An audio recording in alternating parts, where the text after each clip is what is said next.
Yeah, we can keep continuing this conversation. We were just talking about trailers, and he was talking about how he knows how to edit them, make them kind of deceptive. So we can continue on with that because I like where this is going.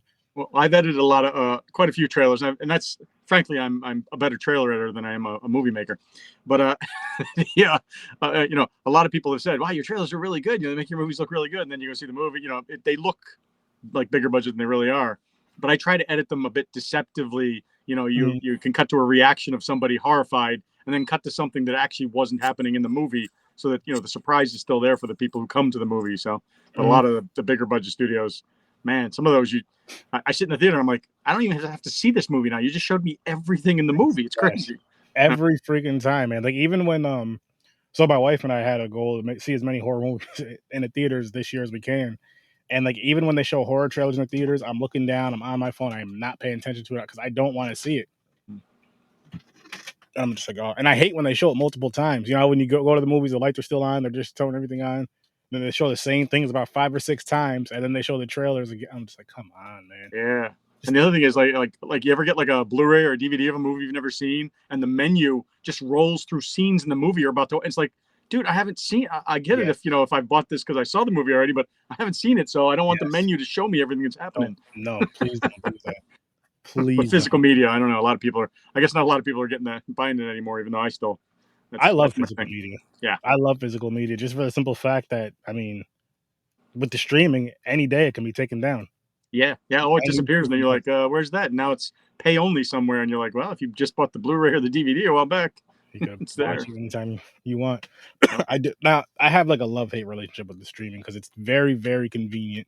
Especially if you're traveling. I mean, anytime you want to watch a movie, if it's on your streaming thing, you don't have to pull your Blu-rays or DVDs out and all that stuff.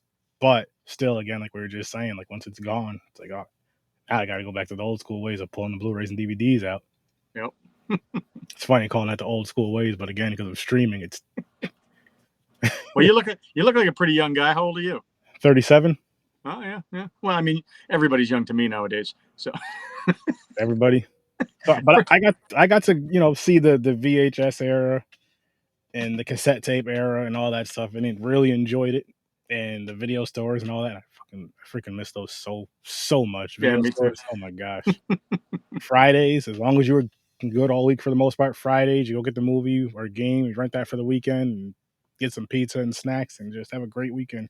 Yeah, except you get to that new release rack, and everything be missing that you want. You're like, damn it, I wanted this movie, and every copy's gone. Yep. So you just go back to the horror section. I mean, you're gonna get a horror movie anyway, and you're just like, all right. Yeah. Let me check out this. I've never seen all those great covers, boy. All the cover arts, that was phenomenal. So that's one big thing I miss about physical media is like the cover art. They really, really tried. Like even nowadays with the Blu-rays and DVDs, you actually do get some really cool ones. But it's not like back in the day where everybody tried to just make their covers stand out, and that it kind of sucks. Mm-hmm. It kind of sucks in a sense because it's like, damn, you go to buy this physical media. Yes, it has all the features you want, but I was like, yo, make the cover look cool instead of like every other freaking cover here. Just with the movie poster, and going to get even worse now with AI. Every cover is going to be AI generated pretty soon, and they all sort of look the same. Like you can look at something and go, "Oh yeah, that was AI generated." Well, we're going to see a lot of that, I think, pretty soon because it's cheaper for the studios, and that's what they're all about. That's going to be disgusting. I hope that hurts the studios. I do too. Yeah, because that's just going to be disgusting, man. Yep. I didn't even introduce this episode, but how's it going, people? Welcome to an episode of Horror with Sir Sturdy. I got Kevin Kangus with me, and we're going to talk a little territory and talk about just what he does in general, directing and all this other awesome stuff, which this is a really cool anthology, by the way. Nice. My favorite one was the last story, the clown thing, just because of how creepy and violent it was. I was like, oh, man. The Midnight Clown? Found footage at that. I'm a sucker for found footage, especially if it's done right, and I really feel like you did a really good job with this. I was scared of that. Like, I don't know if you saw... Well, I guess you didn't because you watched the streaming. Basically, in the making of, I put how Territory sort of came about, and that was the last segment I filmed was the Midnight Clown. I was only supposed to film one segment of this thing when I was brought in. It wasn't my idea, essentially. I was invited by the filmmakers who came up with the idea of the Territory, and I had originally said no, I can't do it. It was Mark Wenger, Dan Duran, and maybe one other guy who sort of just backed out of the whole thing. But the Midnight Clown.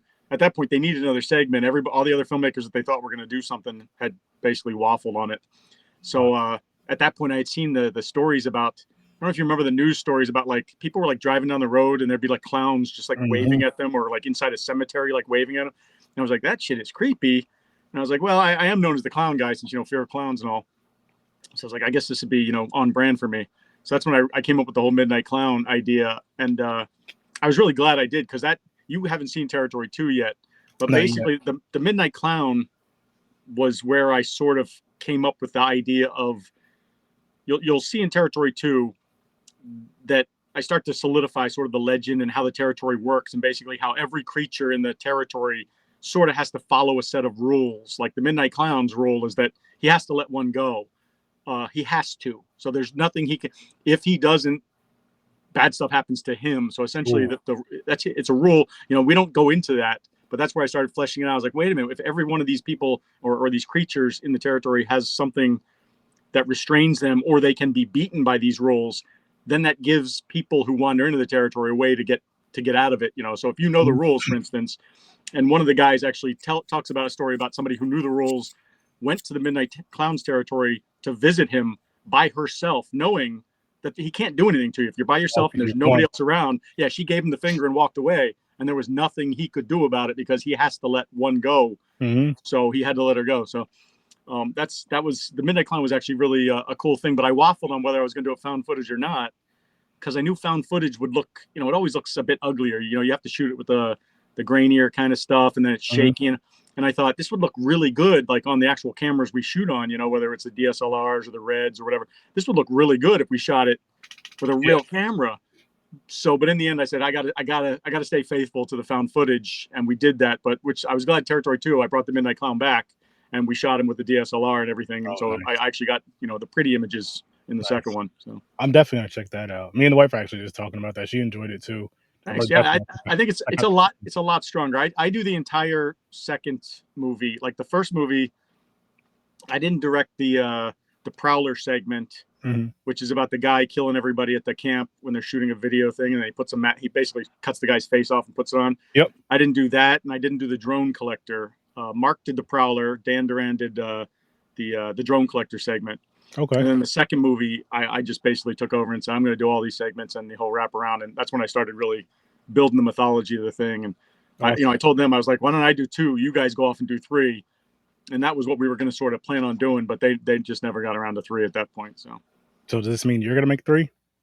I had planned to, and I wrote the script. Actually, last year I tried to get it off the ground, but the problem is I need, the wraparound with the goats creature and basically the guy and the girl who are in the house and the dolls. Well, that main girl, she is a crucial part of the story in the third one. And because at the very end when she wakes up and you're just like, oh, it's all a dream, and it was a funny kind of way to end the thing, you'll find out it's actually more than that. It all ties into what goes on in 2 and comes around. But she just disappeared. Like I have her phone number. I called. It's still her answer machine, but she didn't call back. In her social media, she disappeared like in 2019. So I'm like, oh shoot, I don't know what happened, whether she just got out of acting or whether something bad happened. I don't know. But so I'm not willing to recast. I don't like that sort of Back to the Future nonsense. I was just about to ask you about that, but you answered that. Yeah. So, I mean, I want to do it. I mean, the script is completely done and I'm very happy with it. It really wraps the whole storyline up. And, at the end, the Territory, there's actually a poster you can see online of Territory 3 that I had commissioned that dropped some of the stuff. It's pretty cool looking. Oh my gosh. I hope you get in contact with her and she's willing to do the third one, because it would be nice. we need this. I feel like we need this. How long have you been into filmmaking? Oh, wow.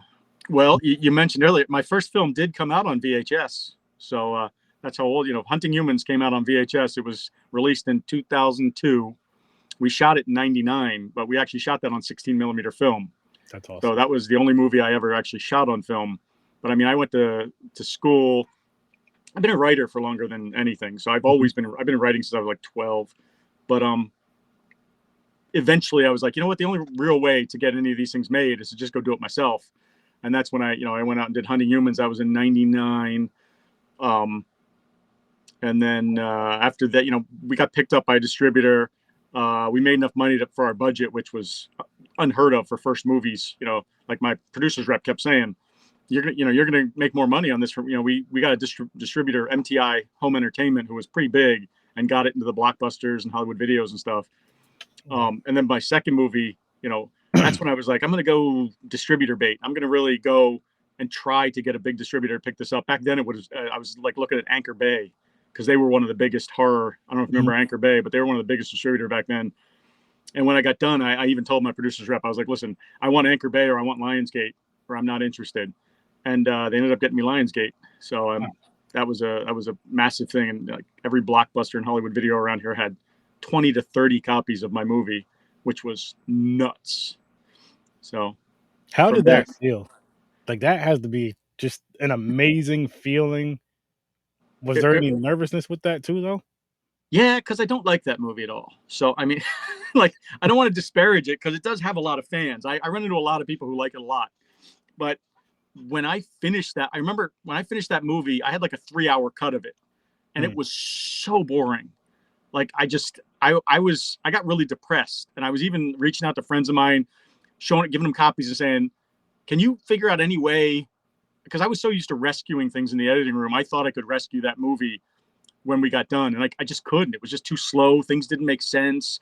And then by the end, I actually had this part. You've never seen Fear Clowns? Not yet. Like, all of these are available for free on Tubi. So you can go watch them all for free on Tubi. All you got to do is look at my name. But I don't know if I'd recommend Fear Clowns, though. It's up to you. Women seem to like it more because it's actually more of a suspense movie than it is a horror movie. Okay. There's only like 4 or 5 kills in it. Fear Clowns 2 was my apology for Fear Clowns 1 to the horror crowd because I killed like 19 or 20 people. I actually have a naked woman get cut in half by my clown. So I predated the Terrifier guys who cut that naked woman in half in their movie. They do it better because they had more money, but we did it first. But awesome. So now I have to watch both of those because I can't watch part 2 without part 1. I tried to sum it up in the opening credits, like kind of like Amazing Spider-Man when they sort of showed you like frames from the first movie to kind of say this is what happened in the first movie. That's what I do in the second movie to try to set it up like so you don't have to watch the first. But people try to. If you get bored, just start fast forwarding. The last half hour of Fear Clowns is pretty good. So that's where the movie actually became the movie I set out to make. The last half hour. Once they get to a movie theater, that last half hour of that movie is shot in a movie theater.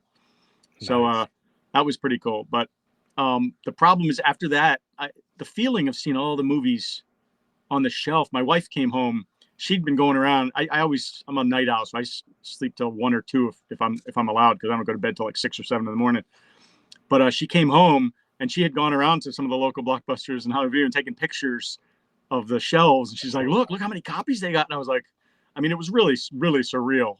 But it had a lot of people coming out. There were a lot of local filmmakers coming out of the work trying to basically get my contacts. They were like, can I get your Lionsgate contact? How'd you get your movie there? And that became a big thing because, it's you can't tell everybody all of your contacts because then your producer's rep's going to drop you because he's like, stop giving my number out. Yeah, so. Exactly. I love your honesty with that. That you're like, the movies you don't like that you were part of, it's just like, you don't have to watch that because it's just bad. Believe me, I am overly honest. So, some people like me, some people don't, but I am exceptionally honest about everything. Do you have a favorite out of all your films? That people ask me that all the time, and it's really. Do you have any kids? Stepkids, but I know exactly where you're going at. Are you picking favorite kids and all that? Exactly. See, that's the thing. Like, you like them. Certain things about certain ones of them for a certain reason, but others not. So, like Hunting Humans, I think I'm still exceptionally proud of Hunting Humans because at that point I barely knew what I was doing as far as a full feature film. We had no money. We only had $11,000 and we were shooting on film. So I knew we weren't even going to be able to finish the movie. That was just enough to get the film. We had like 29,000 feet of film and shoot it. But I had a DP, director of photography, I didn't know, had never worked with. So I was, we're shooting film, and it's not like you can go look at the film. It's not like today where you just instantly hit the play button and can watch what you do. You're shooting film. You're not going to see that for months. Yeah. So you could have just shot it could just be leader. You could just be shooting a bunch of black film, and then you're going to get that and be like, oh my God, I just wasted $11,000, So that was scary as crap. But I'm very proud of that story. Other than like the ending, gets a little out of control because I just ran out of money. I couldn't do the original ending that I had written was sort of like a John Woo action piece where the serial killers go at each other. I don't know if you know anything about Hunting Humans, but it's basically about a serial killer who discovers he's being hunted by another serial killer. Oh. And they sort of go to war against each other to find out which one's the best serial killer, right? And by the way, this predates Dexter. So if you're going to ask me about, because that was the next thing, a lot of people are like, that sounds a lot like Dexter. And I've even been accused of ripping off Dexter when my movie came out before Dexter, the book, came out. So, but the ending I ended up having to do was a lot simpler than that, and it's a little Scooby-Doo-ish, quite honestly. there's sort of a, like, this happens, and then this happens, and then what about this? And so it makes me laugh sometimes, but I think the script is pretty strong, and actually won me an award, and Joe Bob Briggs gave me 4 out of 4 stars in a review, which was like a dream come true. Because I mean, I've been watching that guy since I was in high school. So when I got a review from him, I was like, oh my God, that's crazy. That's the crazier part, though, was when my distributor came out and said, like, they kept submitting the movie to people, and then finally MTI picked it up. And MTI, I have nothing bad to say about them other than this. They didn't want to put Joe Bob's quotes on the box because they were like, people will look at it like it's a B movie. And I'm like, it is a B movie. It's what are we doing? Like, the people who are going to watch this movie worship Joe Bob Briggs like I do. So why don't you put that on the cover? But I could not get them to put that on the cover. I was like, I don't understand that. Because I mean, he had some amazing quotes. It's because they probably didn't know who he is, really didn't understand it, didn't care. Yeah, I don't know. It's just, to me, I mean, but it would sell more units, so put it on there. Exactly, because it's going to target the certain fans. They're going to say, "Oh, Joe Bob Briggs, check this. Oh, no, I got to get this." Exactly. Yeah. Which also gets other horror fans that may not be a fan of Joe Bob or never watched his thing, but some of their friends, hey, you got to check this movie out. Yeah, that's why I'm actually trying. I've been trying for a while to get. It's out of print now. Hunting Humans is totally out of print. Some of the DVDs I've seen going for like $100 because it's out of print. So I've been thinking about putting out. We're coming up to the 25th anniversary, if you can believe that. Wow. So I was thinking about putting out a new Blu-ray DVD thing, and I'm trying to get Joe Bob to do a commentary for it, but he's just so busy now with the whole Shudder revival. I've actually talked to him, off and on over the years. But if I can get him, I would love to have that as a new supplement on the thing, new Joe Bob Briggs commentary. That would be amazing. Yeah, that would be. I hope it happens for you. I hope it happens for you. Me too. Really, that'd be really cool. It's like, oh wow, yeah, this is better than him. With on the cover, this is him actually talking about my movie in my movie. Exactly. I have bought movies just for his commentary on those movies.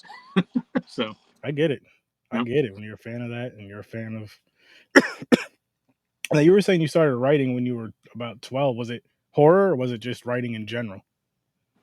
It was a combination. I used to read fantasy and horror and action stuff when I was young. Like, I was reading so many different things. So everything, I started writing. I'm still a big Agatha Christie fan. She's one of my all-time favorite writers. So I started writing a lot of mysteries early on, but they went pretty dark and bloody at times. So they were like, just towing the line. And then I'd write some fantasy, then I'd write some horror. And I was always, at the same time, I was doing one of two things in school. I was either in the boring classes, I was either writing short stories. I wrote hundreds of short stories in high school and even middle school. Or I was drawing pictures of like my teachers either like decapitated, or like I remember I had one picture where like the teacher was like reaching forward, but half his arm was missing and he had like arrows stuck all into it. Like, so I was either drawing really gory pictures or writing all these stories and stuff. So, and now I go back and laugh at they are so bad. Is there any way of saving them? No. I've pillaged some of if there was like a good idea in there, on occasion I'll pull one out and be like, you know what, nobody's ever going to see this terrible story. I can pull this out and use it in something else and make it better. But yeah, some of it's just laughable. Some of them are like like mystery stories where somebody gets killed in school and I'm a character and my friends were characters and they were just bad. But I mean, at least you started at that age and tried at that age. You obviously didn't give up at it. You found a passion that you loved and just improved, got better and better and better over the years. And what's even better about that's how you can go back and laugh at your old stories and movies and stuff versus like when you were first doing them. especially as a child. I'm not sure how you were as a kid, but maybe when you were 12 and someone's like, "Oh, these are terrible," you're just gonna get pissed off, and now you're just like, "No." Well, I think I would have been demoralized, and that's the thing. Like, I was a very secretive kind of kid, a little bit Okay. nuts, so I didn't tend to show my stories to many people, but I showed them to a couple people. One had a good friend named Eric. I showed his mom a story one time. She wanted to see it, and I don't remember. Like, normally I would just tell people, no, no, no, I don't show people my stories, but I let her read it, and she was very encouraging, which was, That's at that point, it's everything. If somebody reads something and seems to enjoy it, you're like, it gives you new energy, and all of a sudden you've got a bit of confidence, and confidence is extremely important in writing, because I found if you have the confidence, you will write better. But if you start doubting yourself, you will actually write worse. So it really is a state of mind you have to get into, that you're doing good work, you're doing something worthwhile. But I had an English teacher also in sixth grade who read something of mine and really liked it. And at that point, I was like, okay, I think I can maybe do this. So I don't know that I'm necessarily a good writer. I will never call myself a good writer, but I'm certainly not the worst writer at this point. I've been doing it for so long. I'm adequate. I mean, going by your story from Territory, that was just, again, that was awesome, man. That was Nice. awesome. Nice. I didn't know where it was going, and I like how it was the last story and the best story. And I like how another thing with the anthology I liked was what was going on in the house with the boyfriend and girlfriend throughout the whole thing. Little by little, you'd see things in the shadows and all that, which was another fun thing. I always enjoy when anthologies will intertwine the storyteller with the film somehow, or one way or another, to kind of intertwine them and mix them in with the thing, whether they die or not. And I love Right. when you guys do that. Their I love how original. They had an original idea to do the wraparound in a different way. They were going to do sort of almost like the filmmakers come out and like present an object from their segment, and then cuts to the segment. And I just thought, it's not that interesting. I mean, we could throw in jokes and things like that and try to, but it just wasn't that interesting. I thought it'd be much more interesting to make the wraparound a cohesive story that goes from here to there. So, and basically the segments are just there. Basically, as people are watching it, we want them to get involved in the segments, but then we come back to the wraparound, and I want them to be just as interested in what's going on there, rather than just waiting. Okay, what do I have to sit through to wait, until we get to the next segment? Yeah. So, and I think that worked out pretty well. A lot of people, talked about how much they enjoyed that part, which is why the second movie is the opposite. In the first movie, the wraparound exists to support the segments. In the sequel, the segments exist to support the wraparound. The wraparound is the most important part of the second movie. Ooh. And one of the segments directly has to do with it. I'm not going to blow it for you. Ooh. But they basically exist to support that story.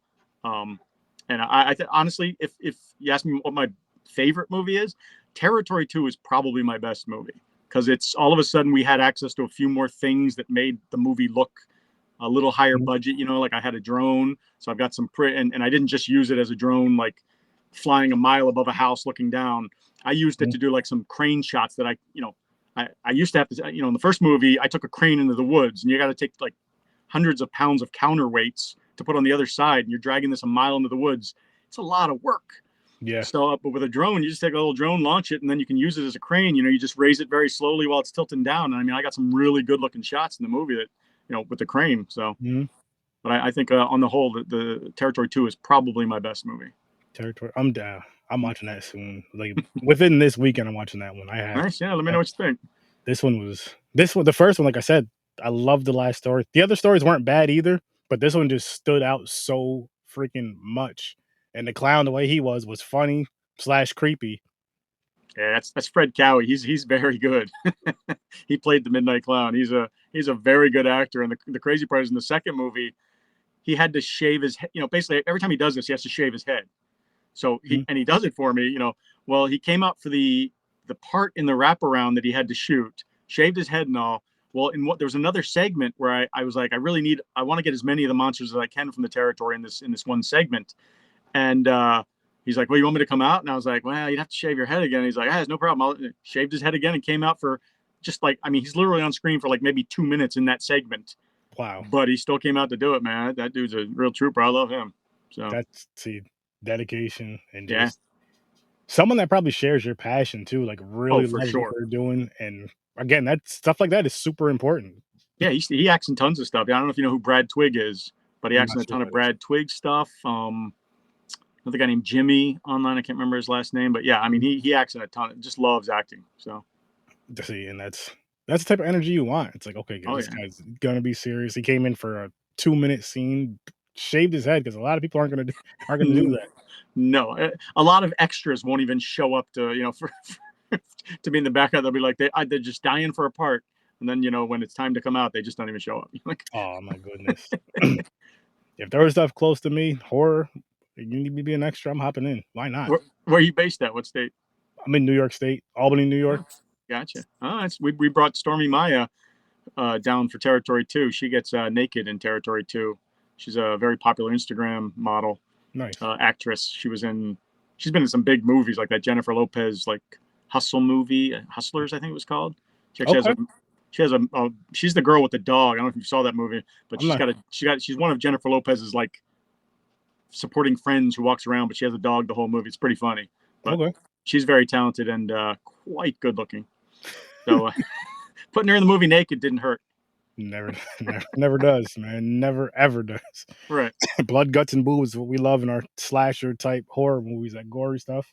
Yep. And it's been, I mean, for me, it's been ingrained in us since the slashers from the '80s. So it's like, this is what They say it's the three B's: the blood, boobs, and beasts. yeah, that too. Yep. And that's actually what I was introduced to with horror, is the slasher genre, around about 5 years old, which I guess it was appropriate back then. But the funny thing was with that, so I'd watch it with like my older brother, my older cousins. The nude scenes, cover your eyes. Everything else was perfectly fine. Looking back at that as an adult, I'm like, I shouldn't cover my eyes for the kill scenes as well, but I'm glad I wasn't forced to, because it really just drove that passion. Yeah, I All the think nude scenes we you we we learn to must look have the through. same parents because they're like nudity, no, but yeah, all these people are gonna get their heads cut off. That's fine. Like where's the logic there? Yeah. Well, with me with when I'm watching my brother and all them, my cousins, whoever's house we were at, it was, if we were at my mom's or one of my aunts, Aaron, you're not supposed to be watching these with us, but we're gonna let you. Now listen, do not wake up mom or aunt so and so, because you listen. It was the early '90s. You already know what's gonna happen, people, and it wasn't gonna be pretty for any of us, including myself. Going upstairs, waking up my mom or my aunt crying because I'm scared of a movie I wasn't supposed to be watching, and we all getting, yeah, it's not gonna be good. So we'd all camp out in the living room and watch those movies. And there'd be times I'd be so scared I have to use the bathroom, have them walk into the bathroom, come back, but I always came back, and just all whatever it was about those movies, like, that scared the hell out of me as a kid, but still had me glued to the screen. I'm glad that I stuck to it instead of being like too scared and then just, you know what I mean? Just like, I can't do this. I'm too scared, because it's such a passion, and it's such a beautiful, freaking awesome art that can literally, it's my favorite genre. And the reason why is it can literally go in any direction. You may not like any direction it goes in, but it can go in any direction, as far as you can have romance, comedy, action, like whatever you want with horror. And in a weird way, you can make it make sense as long as the story is good enough. You can make it make sense and tie it in and make it a good movie. I don't think you could do that with any other genre. I really No, don't. and that's the other thing. Even if they have bad stories, like at least there's going to be nudity coming up. You can see Mhm, some boobies, or there'll be some really cool kills. mhm. Interesting kills, especially if like Tom Savini's involved. Oh my So I gosh. mean, one or the other. But if you're watching like a bad romance movie, you got nothing to look forward to. It's just bad script, and you're like, okay, this is just going to be suckage for 2 hours. Exactly. And on top of that, it's like 2 hours versus like Right. a hour and 12-minute bad, horrible horror movie that's Right. fun. It's like, "Oh my gosh, you guys gotta go see this movie." I hated it, or not I hated it. It's so bad, it's good. Those are the freaking most fun. When they're so bad, they're good, like mine. You ever see a movie called Thanksgiving? Thanks, killing. I think I did. Yeah, Killer I'm getting Turkey? confused now because I just saw that Eli Roth is coming out with something that. Did you see Oh, that? yeah, I seen that. I wanna see that, but Yeah, this one is, about a killer turkey, and it is just, I think I did. I think I did see that a long time ago. Yeah. I love it. It's so ridiculous, but I just freaking, like, I watch it the week of Thanksgiving. I call that week Thanksgiving. I watch that one in part 3 every Tuesday on Thanksgiving now, or the week of, sorry, that Tuesday. It's You just, watch 1 and 3. Is 2 really bad or what? there is no part 2. There's no 2. Part 3, they're searching for part 2. It's so Nice. That's ridiculously bad and hilarious. The first one's definitely better, of course, but it's just one of those ones where I'm just like, I love this. It's so bad, cheesy, ridiculous, makes zero sense. But I like when filmmakers at that, like at certain levels, they're like, all right, this is what we can afford. This is what we can do. Let's not try to go overboard with it. And they did that, and it just, for me, it worked. My wife hated it, but that's I think that's just how wives are. My wife's she doesn't watch any of the bad schlocky horror movies. You know, sometimes I can get her to watch the bigger budget ones that are, you know, have more appeal, but no, she won't. But that reminds. Did you ever see something called Carousel? It's Carousel. That's funny as crap. That surprised me by how like that is campy and goofy and ridiculous, but man, I was laughing out loud at that one. That one, Zombievers. There's just Zombievers, yeah. Blood Diner. Did you see Blood Diner? I didn't see that one. Oh, you should look that one up. That's a lot of fun. Evil Bong. I've seen a few of those. Sometimes I just get on one of those days where you just go on Tubi and just press play and just let it keep going. I know how it is. And then you run into Territory, and there you go. You got another schlocky movie. But this one's enjoyable though. This one's enjoyable. Thanks. But you're right though. Like you get movies like this. Like I hope people come across this movie and the sequel. Just hit and play on Tubi, and they're like, oh, whoa, what the hell is this? Oh, well, I mean, a lot of people have seen it. It was when Territory first debuted. It was on Amazon Prime, and in October of 2016, we were one of the top 50 movies on Amazon Prime. Period, including like gigantic movies. Like I used to actually take pictures and put them online as it went up the list. It was literally in the top 10 of all horror movies, right next to like Tremors and Interview with a Vampire and like all these massive movies. You know, Territory 1 cost us less than $10,000. Tiny budget. Wow. So to see that tiny $10,000 movie up with all those big movies was pretty amazing. That many people were watching it. And Amazon even gave us a bonus when we were one of the top 50 movies. So it was pretty great. So that's something to be proud of, man. That's congrats on that. That's amazing. Thanks. Congrats on that for sure. We were very very surprised, happily surprised. Hey, you guys did. To me, you guys did a great job. Thanks. To me, you guys did a great job. And again, I can't wait to see the sequel. I can't wait to see more of your work. And I don't know what that the lady's name is, but I hope she comes back for part 3 because we need it. Name's Laura. Laura Kaiser. If you're out there, get in touch with me. I've called her and texted her many times, but nothing. If anybody knows her, watch these movies, Territory 1 and 2, and you'll see why. Like, yeah, we need to get a hold of them. After you watch this episode as well, yeah, we need to get a hold of her to get a hold of him to get part 3 of this and see what happens after. Do you have any, like, is there a, I'm trying to think how to ask this question. Is there like a dream actor or actress you would love to work with, indie or like a big name? Oh, there's lots. I actually used to keep a list. Well, who was on it? I mean, there's people obviously that, you know, Kurt Russell, you know, being that I don't know if you can see my Thing poster behind me. Like John Carpenter's The Thing and Aliens are my 2 favorite movies of all time. They're basically tied for number 1 perpetually. The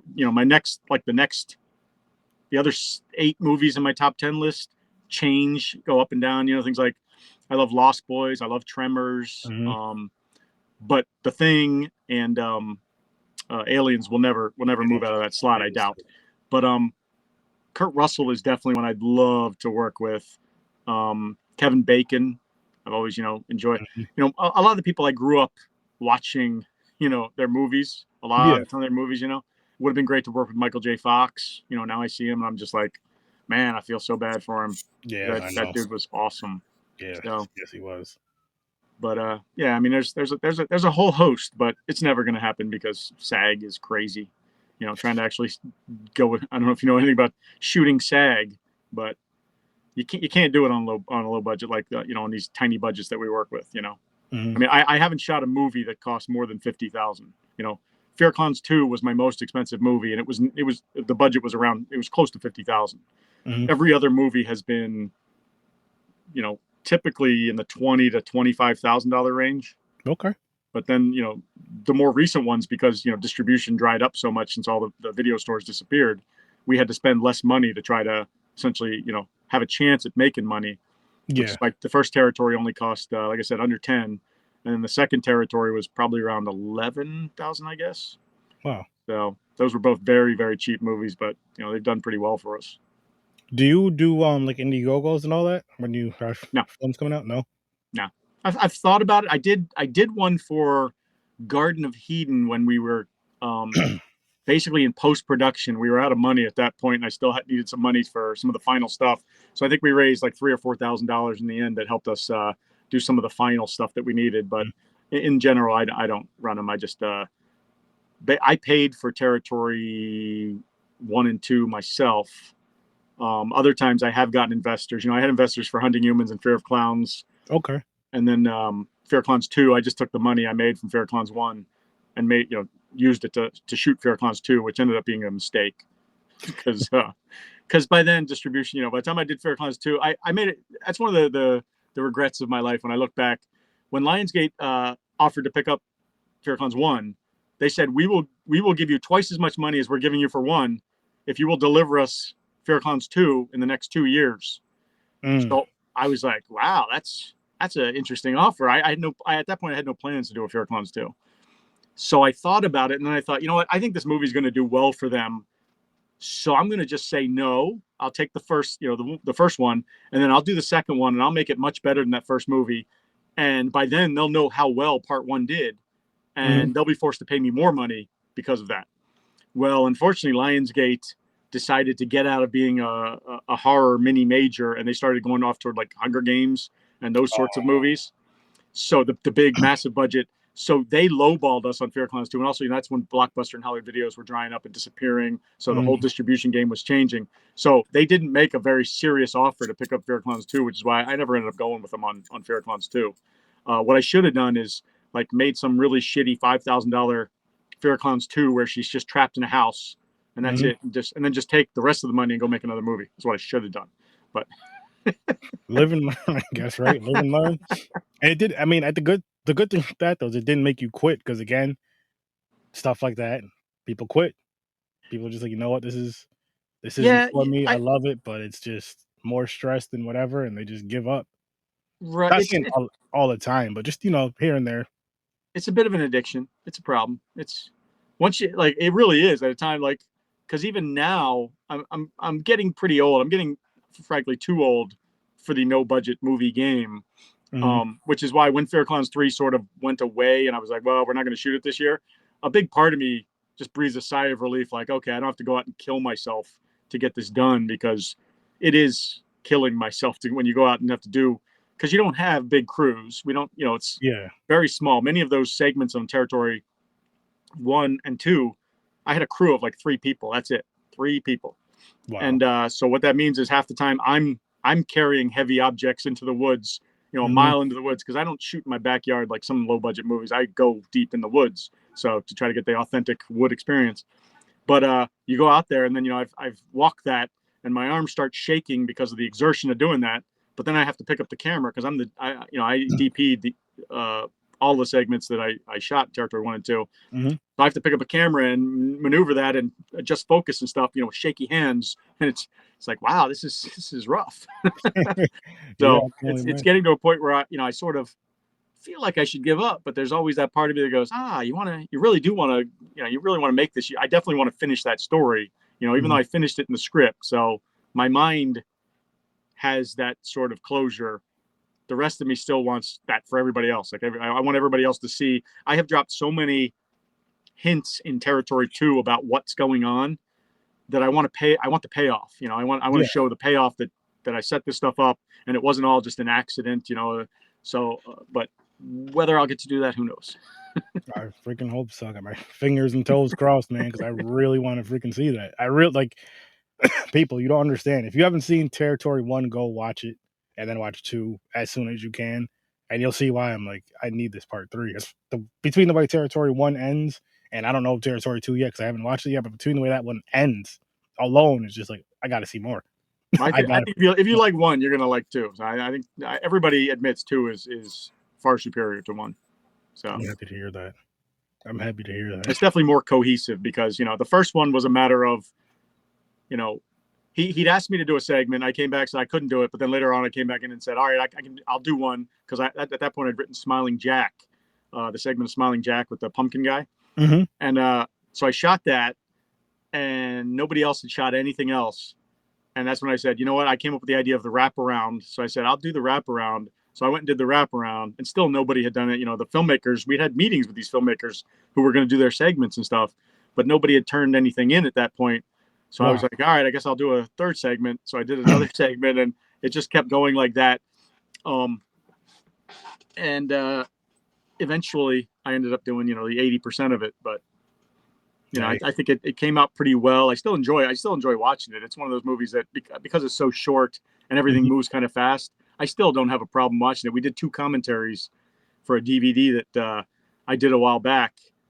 And I mean, by the time the movie ends and I still have stuff to talk about, I'm like, well, I guess maybe I'll try to cover that on the other commentary. Now, can people still get the DVDs for your film? Yeah, you can still. Basically, there. I used to own a comic book store. Most people know that. I had a comic book store for 18 years. Wow. So I'm a big comic nerd too. So if you want to talk comics, I'm there. But I sell them through my comic store, even though I took it out of business. Still has an online eBay presence. So if you look for Territory DVD on eBay, that'll be me. Nobody else has them because they were. We only did a run of like 500, I think. Okay. So that one wasn't limited. The Territory 2 DVDs, though, I only made 100 of those. They were supposed to be a convention exclusive, and I didn't quite sell out of them at that convention. So there's a few left, but there's not many of those left. So Territory 2 is harder to do. I'm trying to get a Blu-ray of both of them together. So basically a 2-pack Blu-ray of Territory 1 and Territory 2. I authored it. It's ready. But when I first priced it, it was reasonable. I could reasonably probably sell them for $18 to $20, you know, for the double Blu-ray. You know, it would be 2 separate Blu-rays. But then when I went back after COVID hit and everything, and I was finally ready to do it, the quote they gave me was astronomical. I was like, you know, I'm not looking to print a ton of these. Like if I want to print 10,000, okay, it's fine. But I'm not a studio like that. I'm only looking to print maybe 500 to 1,000 of them. It's expensive. So that sort of stopped me at the time. And now once I get my book, you know, I have a book coming out next month. And a book of short stories. I think I told you about that, right? No, but I'm interested in hearing about that. Yeah, that's actually I'm super excited about that. It's because I'm a massive Halloween fan. Anything Halloween, I always have been. So I had written a story that was very long, too long to submit to magazines and books and things like that.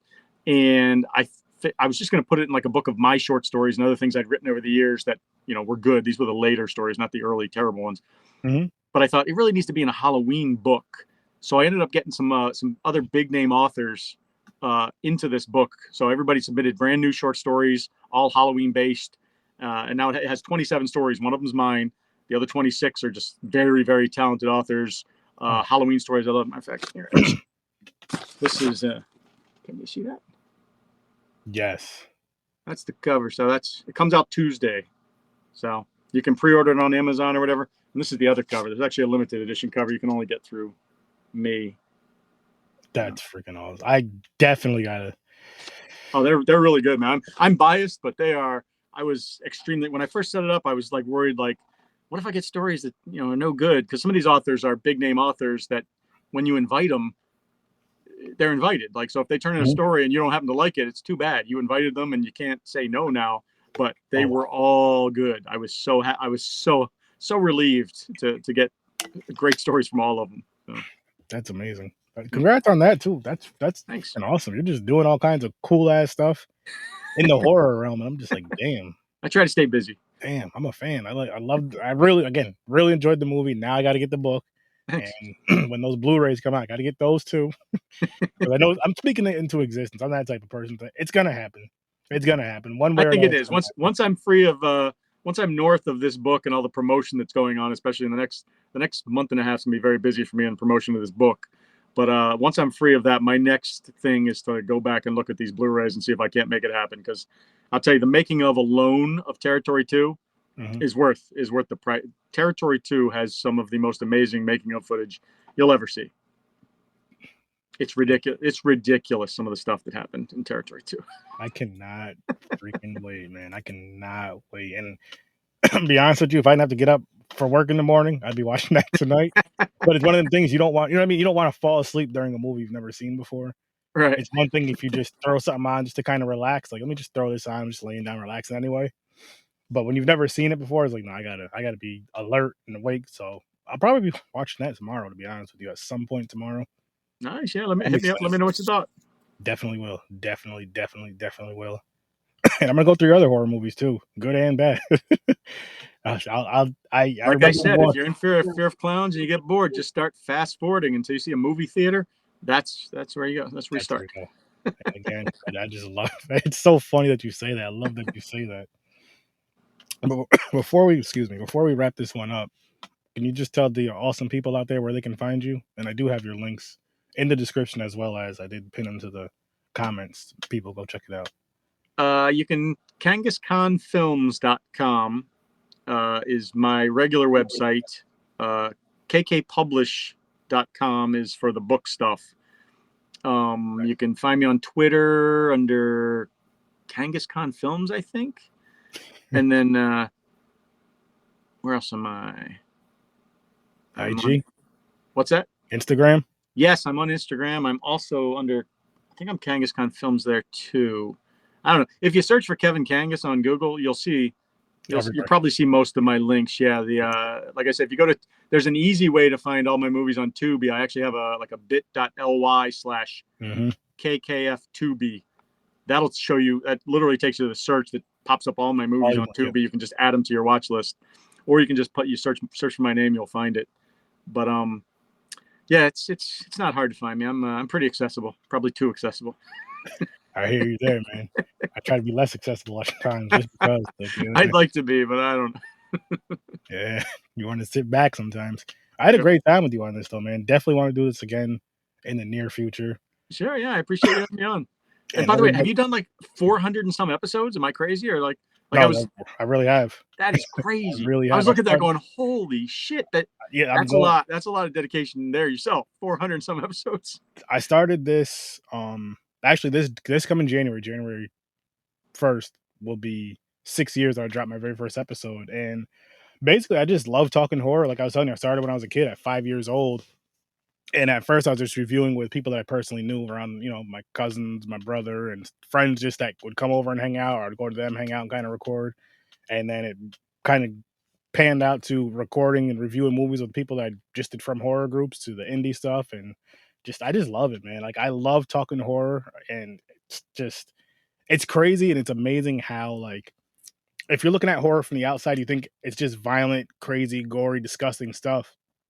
But then you look at the fans of it, and some of those fans are the nicest freaking people in the world. Yeah. I'm like, people will judge you from the outside. Like, how do you watch this gore, blah, blah, blah, blah, blah. But it's like, these people are the nicest people in the world. Like, you watch their films, you go to the cons, and like at the cons, I love how everything at the doorway, any type of uncomfortability, any type of issue, whatever it is, whether it be race, gender, all that stuff, I feel like anything's just dropped at the door. You go in there.